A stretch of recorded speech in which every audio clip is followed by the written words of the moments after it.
کر کے آنسو بہاؤں، مجھے بھی وہ ہر لمحہ تھامے اور اپنی آیات کے ذریعے جواب دیں۔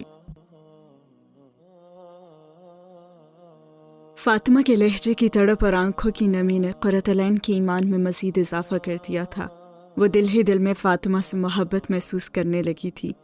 یہی تو تھی اللہ کی خاطر محبت، اس کی محبت پانے کی خاطر محبت۔ قرۃ العین مسکراتے ہوئے پیار بھرے لہجے میں اس کے ہاتھ کو تھامتے ہوئے کہنے لگی، فاطمہ، تمہیں پتہ ہے یہ ہدایت واحد ایسی چیز ہے جس کے لیے جب تک تم تڑپ نہیں دکھاؤ گی نا، وہ تمہیں ملے گی نہیں۔ تم اللہ کے آگے سجدوں میں گڑ گڑاؤ کہ اللہ مجھے ہدایت دے دیں، مجھے اپنی محبت کے لیے چن لیں۔ اللہ کو دکھاؤ نا اپنی تڑپ۔ تمہیں پتہ ہے اللہ قرآن میں کیا کہتے ہیں؟ سورہ شورى آیت نمبر 13، وہ ہدایت دیتا ہے اپنی طرف جو اس کی طرف رجوع کرے۔ تو تم رجوع تو کرو۔